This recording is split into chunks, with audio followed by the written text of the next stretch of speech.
Hello and welcome back to Behind the Brief. So, if you listened to part 1 of our conversation with Amruta, you already know the kind of clarity and depth she brings to the table. In today's episode, we are shifting gears a little bit from product marketing strategy to people strategy now. Amruta has spent years leading high impact product marketing teams, but what's equally powerful is the work she has done behind the scenes, which is coaching PMMs. So today we are digging into what really makes PMMs thrive beyond the decks and GTM plans. If you have ever felt unheard in a room or found yourself doing great work that no one sees, then this episode is for you. Hey Amruta, and welcome back again to my show. Hey Shruti, how are you? It's so nice to be back here. And by the way, congratulations on, I think, what is it, like 20 episodes now on your podcast? That is so impressive. Can I just say, where I have also flirted with the idea of doing a podcast, and every time I'm like, I don't even think I would be able to get 5 people on my podcast. And you have managed to get 20. I'm just so impressed by that. And you probably have more than that I don't even know about. So that is just, I'm so impressed. Thank and I'm you happy so to be back much. here. I'm so happy to have you for the second time. And the kind of response I got after the first part that we recorded a couple of months ago, I've got people reaching out to me and telling, that really helped. So I am so excited about the things that we're going to discuss today and the kind of value this podcast is going to bring to people who are listening. So let's get right into it. Oh my gosh, thank you so much. And for those who have not watched the part first of our recording with Amruta, Amruta, would you like to introduce yourself again for the people who are listening to you for the first time? Sure. And once again, Shruti, thanks for having me. So my name is Amruta. I am a product marketer with 13 years. Oh gosh, sounds so much. 13 years of experience in Asia, Europe, and the United States, leading go-to-market for high growth companies. Currently, I am the GTM lead at Amazon. I'm also an IPEC certified professional coach, and I help product marketers level up in their workplace. So effectively, I coach PMMs to successfully get stakeholder buy-in for their ideas, become more visible, and accelerate their careers without frustration, anxiety, or second guessing themselves. Ooh, that's spicy. I think I'm definitely going to enjoy talking to you about so many things on your experience as a PMM coach. So Yeah. let's Well, get right into it. yeah, absolutely. Well, you and I are both Indian, so we love spicy takes. Let's Yeah, do this. let's do it. Yes. So let's start by jumping straight into what made you start coaching product marketers and what patterns have you seen or were seeing in the industry? Absolutely. I will start with the patterns first, which I think will answer why I started coaching PMMs, right? So many talented product marketers feel stuck today, not because they lack skills, but because they lack influence or authority in the workplace. In fact, I was reading a Product Marketing Alliance report, this was a while back, but it is the second highest pain point for product marketers, according to that report, right? That's staggering, second highest. And even when I'm coaching clients, I'm hearing the same problems. I can't get buy-in. My work doesn't get recognized. I'm drowning in tasks. And usually it's a lot of these reactive tasks, not strategic tasks, right? And a lot of PMMs just have this desire to be strategic. So what is happening is that PMMs are getting left out of strategy, they're feeling stuck in execution, and they're feeling undercredited, right? That's one side of the equation. The other side of the equation is that I'm talking to PMM leaders, even PM leaders, and almost all of them will agree that when it comes to a critical skill that they want in their product marketers, is that ability to get buy-in and have cross-functional influence, right? They want their PMMs to be able to drive autonomous impact. And that is, I think, true now more so than ever. In the age of AI, PMs that will advance are the ones who can gain support from different teams, who can build consensus, and who can influence beyond their own remit. Here's the irony of all of this. Everyone agrees this is important. No one teaches you how to do it. I learned it by making mistakes, poring over books, kind of a lot of trying, failing, iterating. Yeah. But at the end of the day, what I'm seeing is that there's a huge gap in our discipline today where a lot of young product marketers are just floundering, they're making mistakes and struggling to have an impact in a role that they love. So that's sort of why I started coaching. My coaching program was to solve this problem of how do you build cross-functional influence with repeatable and actionable systems, not just like vague advice or tactics. Yeah. That's so true. Can we talk a little bit more about why this cross functional influence is super critical for PMMs right now? And like, what's one thing that we can actually just do it, learn it, adapt it? What's that? Let's take a step back first and like define two terms that are very critical to this conversation. One is stakeholder and the other is influence. So a stakeholder is someone who has a vested interest in your project. Now, this might be opinions or decision makers, but the critical stakeholders are the ones who have a veto almost in your project, right? So they have the power to really change the course of your project. Influence then becomes your ability to compel changes in the behaviors, opinions, or actions of these stakeholders. So, now coming to your question of why is it so critical, cross functional influence is now a critical skill for PMMs because no matter what size of your organization, product marketers today cannot deliver results alone. Even Right. if you're in a small startup, you're still engaging with, like, let's say the founder or something like that, right?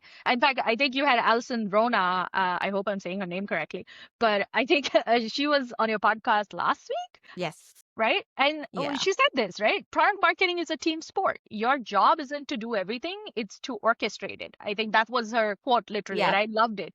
I was like, Yeah. yes, this is the hill I will die on. But, I can explain like the driving factors of why we need cross-functional influence then using my own career journey. So when I was at Samsung, I started in what is the consulting arm. It's called Global Strategy Group. And I was leading projects and teams over there. And my influence there was based on my position.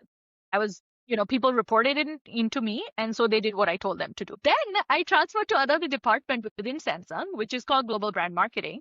But it's essentially doing go-to-market and product marketing for flagship products in their mobile division.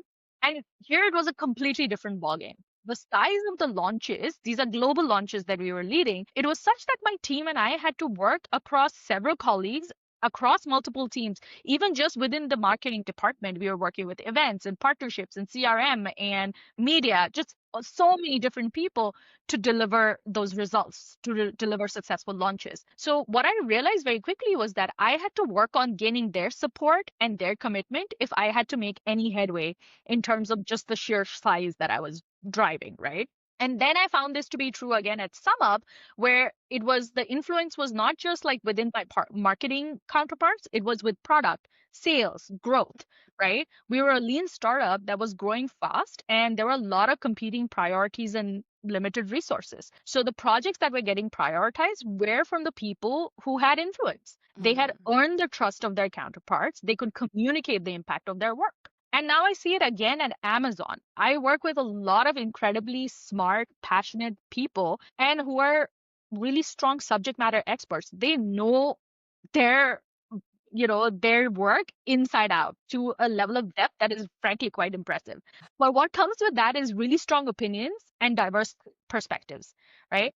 And then there's the scale of the org. So Amazon especially works like a lot of decentralized autonomous teams. So that just means that there's a lot more coordination and communication to get everyone on the same page.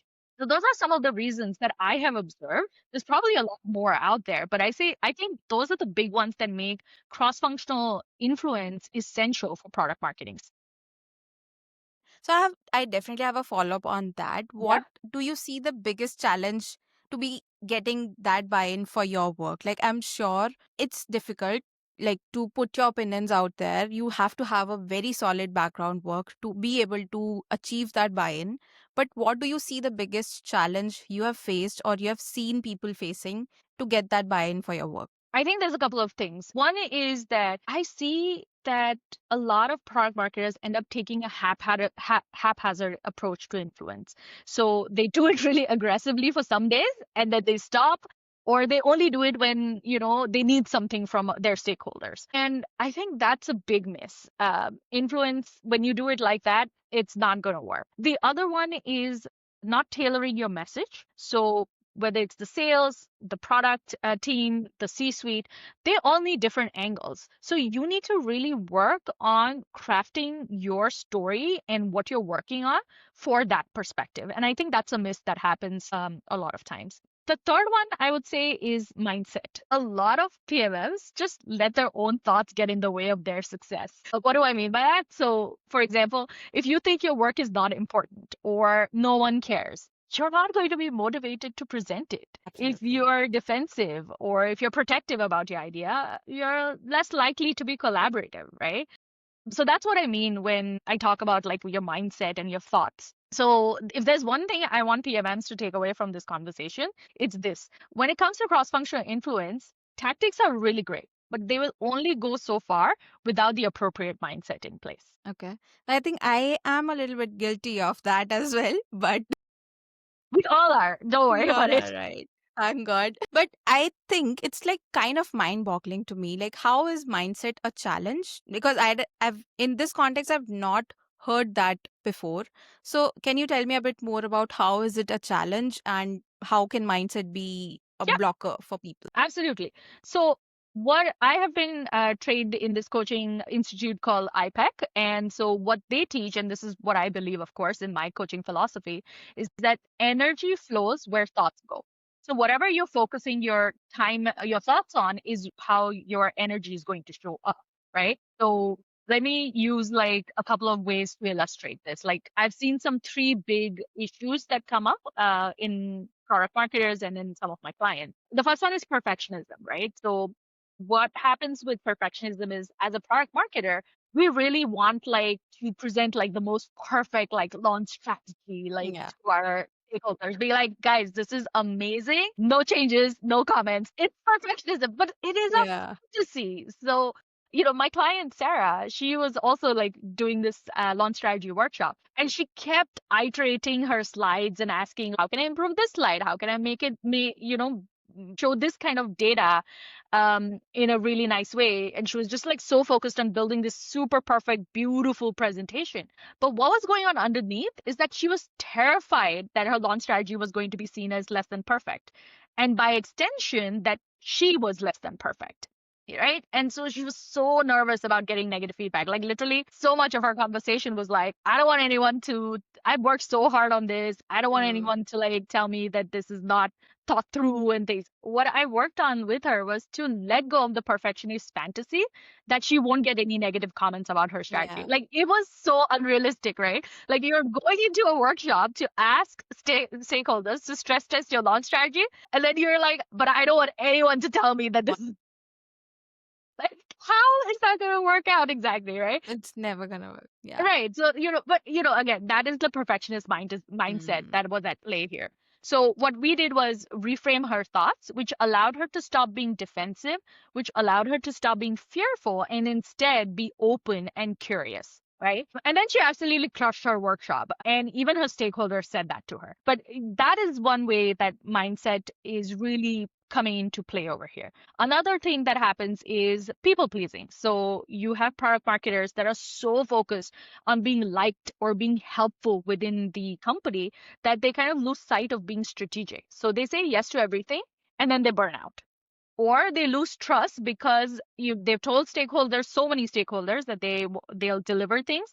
They're not able to deliver things because they are spread so thin, and that ends up eroding stakeholder trust, right? And then the last one I'll mention over here is imposter syndrome, syndrome. So what happens is that, again, here many PMMs think they know less than everyone else, like, less than product or less than sales or whatever. And it's not true. You know the most about the customer, the voice of the customer. You also have your pulse on the market, the competitors. You know about the product pretty well enough. Of course, you can never know as much potentially as your product manager, but to a certain extent, you might not need to as well. Maybe this is a control Oh take. my God. Spicy take Yeah. now on our podcast. Even when product marketers know, they think, oh, why should I bother? No one cares about this, or people already know about this. But here's the problem with that kind of thinking and mindset. Credibility is the currency for PMMs, right? You are as good as your credibility. So when you're in a room and you're not adding your perspective, you're not adding your insights, you're diminishing your value in that room. What is worse is that it reduces the chances of you being invited to other rooms where you could have more relevant, more strategic input. So, whenever PMMs are telling me, I want to be more strategic, I'm like, how much value are you adding to the rooms that you're already in? Exactly. Yeah. How do So, they view you as a, addition to their family, to their entire strategy or how you are adding value? I think that that lens is really important. Absolutely, 100%. What are some ways that you can actually overcome these challenges? Like, is there any playbook that you suggest to people? Yeah. So I think, when we're talking about mindset, first is like developing an awareness around your thoughts. So what are the thoughts that are getting in the way of your buy-in? So, here's a couple of examples. If you get negative feedback and you're beating yourself up about it, you're not going to want to go back to the stakeholders again, right? Your thought is going to be, I'm going to get negative feedback. This makes me feel bad about myself. And you're going to be like, yeah, I'm not going to go. Like, who wants to go back out there and get beaten up again, right? That's just Nobody. human nature. Exactly. Right. So you really need to think about what are the thoughts that you are having when you're going out and getting buy-in, right? If you're worried about making sure everyone likes you, you'll say yes to everything and then you'll burn out. You'll spend your time on things that don't really move the needle. And then you'll further frustrate yourself. So you're creating this kind of vicious cycle in that way, right? So developing that awareness and self-confidence and understanding how your thoughts are driving your behavior is super critical. Related to that is also that shift from like execution to ownership mentality. So this is something that I have also seen play out a lot at Amazon. It's a core value over here. Everyone is an owner. And what that means is one, shifting from this like, I'm just the communicator, or I'm just the messenger, even just this word just, like that Just. word just, like getting out of that and saying, I shape the strategy, I am the owner.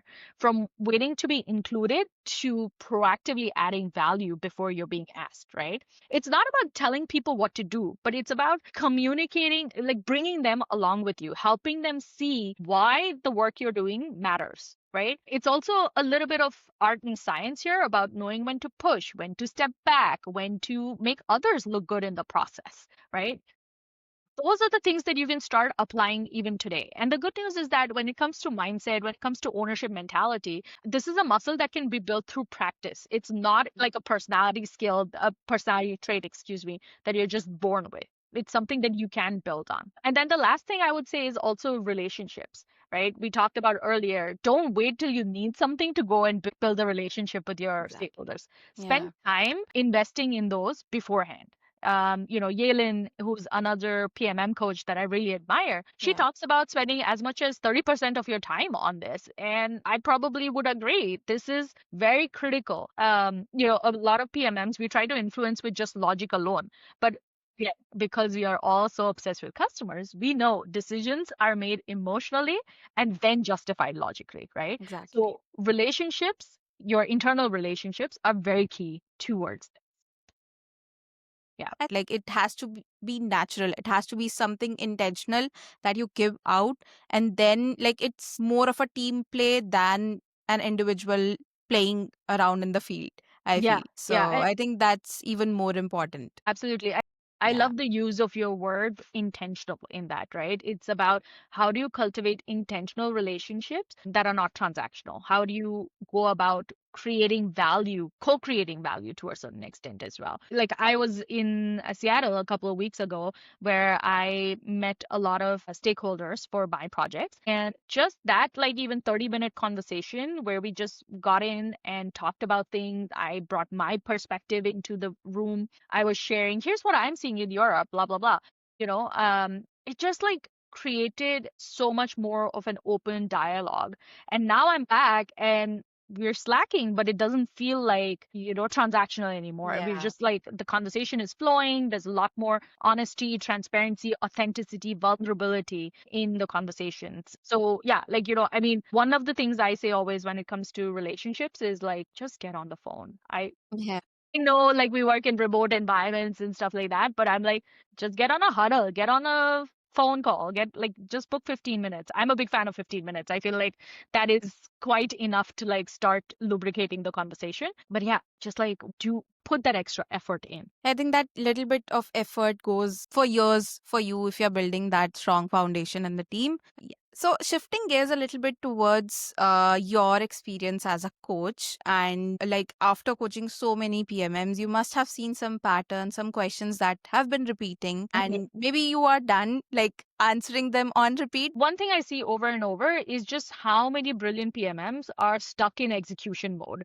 And a lot of them are even ready to operate strategically and they're just not quite there yet. And I really want them to start thinking about their influence and their credibility. Credibility is your currency. I will keep saying this. I think I already said it already in this podcast Yeah. once before, but that is really, what you can hinge like after a certain point, hard work is like takes you so far, and then past that it's like the next level of that game is around influence and being able to bring a team together, right? And build that consensus. So what I want people to think about is how can you make influencing a consistent part of your work? Like I want you to think of it like your daily workout, like a gym that you go to. If you do go to the gym once, you're not going to see results. If you go to it consistently, like I don't know, 3 times a week, I don't know what the ideal gym routine is for people, but if you go 3 times a week and then you're putting in the reps, by the end of 1 month, you will start seeing some changes. By the end of 3 months, your body starts changing, and you start building the physique that you want, things like that, right?